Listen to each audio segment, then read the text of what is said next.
बड़ी पुरानी कहावत है, जब धरती लगे फटने प्रसाद लगे बटने। कुछ उसी तरीके का हाल इस वक्त चल रहा है। पाकिस्तान बॉर्डर पर क्या कर रहा है और अमेरिका के पेंटागन ने एक रिपोर्ट सामने रखी है और इस रिपोर्ट में बांग्लादेश, म्यांमार, पाकिस्तान, श्रीलंका चारों का नाम है। क्या ये 4 देश भारत के लिए परेशानी खड़ा कर सकते हैं? और जहां एक तरफ ये सब कुछ हो रहा है तो वहीं दूसरी तरफ अचानक से भारत को क्या सूझी कि भारत ने फ्रांस को एक बड़ा ऑर्डर दे दिया है। जानेंगे क्या है मामला और ये जो शख्स देख रहे हैं, इस शख्स ने आखिर ऐसा क्या कहा है जिसके बाद भारत ज्यादा ही एक्टिव हो गया है। जानेंगे जियोपॉलिटिक्स में क्या कुछ चल रहा है। आइए जानते हैं इन खबरों को विस्तार से। हमने कल ही आपको एक खबर बताई थी और जिस खबर में कहा था कि जम्मू कश्मीर के एक इलाके में सीज फायर का उल्लंघन हुआ।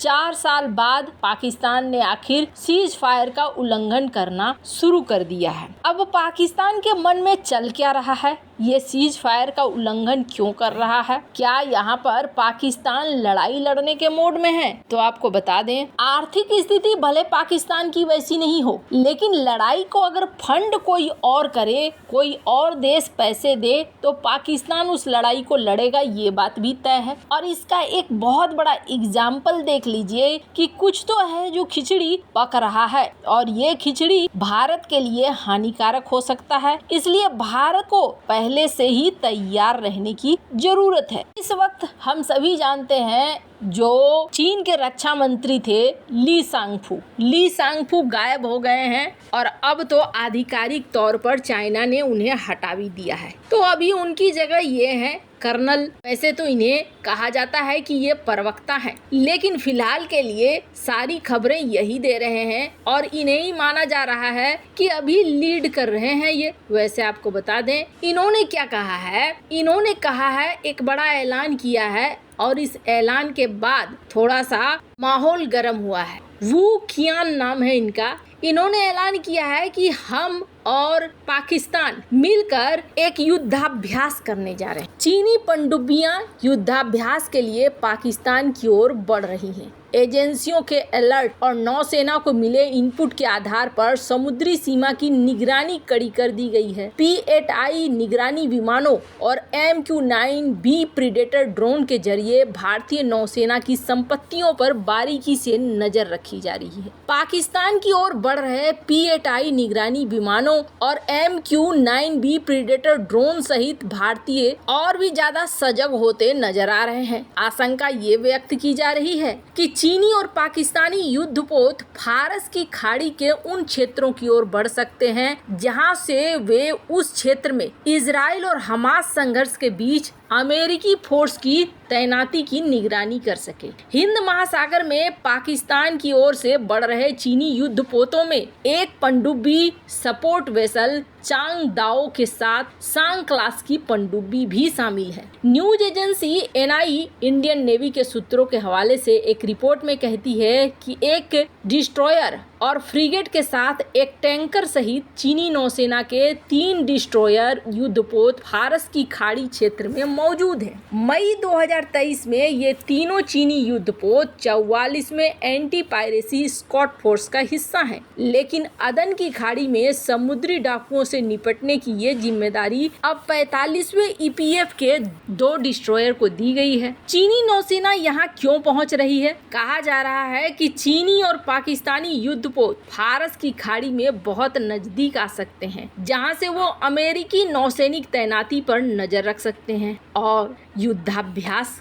कर सकते हैं। अब जैसे ही ये खबर निकल कर आती है, उसके बाद पेंटागन की एक रिपोर्ट आती है और पेंटागन की रिपोर्ट क्या कह रही है, स्क्रीन पर आप आर्टिकल देखिए। पेंटागन की रिपोर्ट कह रही है कि चाइना बड़ा लंबा गेम खेलने के चक्कर में है और ये चाइना न सिर्फ पाकिस्तान बल्कि बांग्लादेश, श्रीलंका और म्यांमार, इन 4 देशों का इस्तेमाल करेगा। भारत के खिलाफ ये सबसे बड़ी प्लानिंग होगी। वैसे आपको बता दें, इनका ये भी कहना है कि PLA यानी कि चाइनीज सेना ने एक नहीं बल्कि कई सारे देशों को मिला कर रखा हुआ है और मिलिट्री लॉजिस्टिक सपोर्ट पाने के लिए वो इस तरीके का कदम उठा सकते हैं। अब आपके मन में ख्याल आएगा, अच्छा श्रीलंका को तो हम इतनी मदद कर रहे हैं, श्रीलंका थोड़ी ना मदद करेगा। तो आपको स्क्रीन में ये आर्टिकल देखना चाहिए जिसमें ये कहा जा रहा है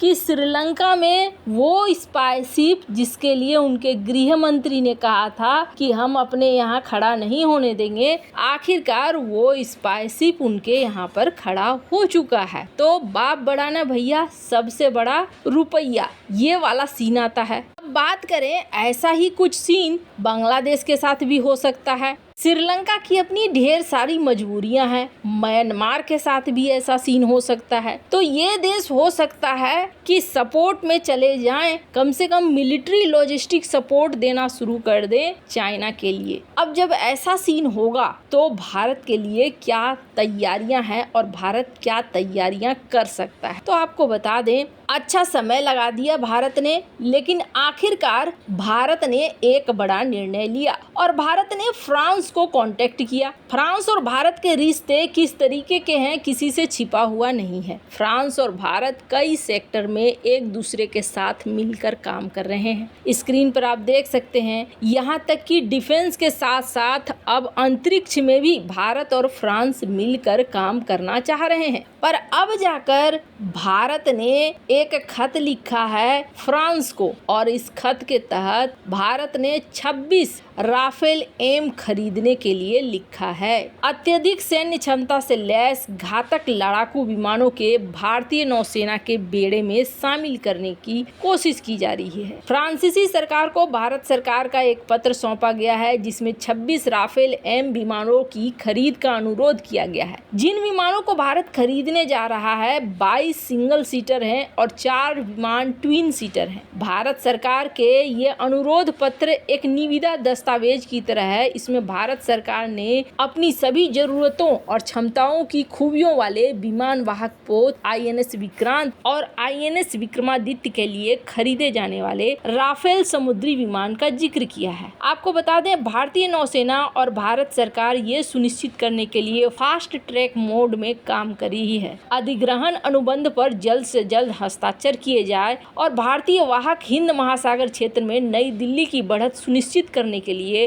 अत्यधिक सक्षम विमान को संचालित कर सके। अब यहाँ पर भारतीय नौसेना कोशिश कर रही है कि 5.5 बिलियन यूरो का ये विमान सौदा मंजूर हो जाए और भारत की नेवी को ताकत मिले। पर सवाल उठता है कि फ्रांस इसे डिलीवर कब तक कर पाएगा, क्योंकि स्क्रीन पर एक आर्टिकल देखिए, फ्रांस को इस वक्त जो ऑर्डर मिले हैं वो कई सारे देशों से मिले हुए हैं। फ्रांस की सेना ने खुद भी ऑर्डर दिया हुआ है। इसके अलावे इजिप्ट को चाहिए 55 राफेल, भारत को चाहिए 36 राफेल, इंडोनेशिया को चाहिए 18 राफेल और अब 26 अलग से राफेल की मांग भारत कर रहा है। और इसमें वो जो ग्रीस है, UAE है, उनकी लिस्ट तो अभी जुड़नी बाकी ही है। तो हमें कब तक मिलेगा ये कहना मुश्किल है। वैसे इन सब मामले में आपकी क्या राय है, कमेंट कर जरूर बताएं। जल्द मिलते हैं अगले वीडियो में नई खबर के साथ।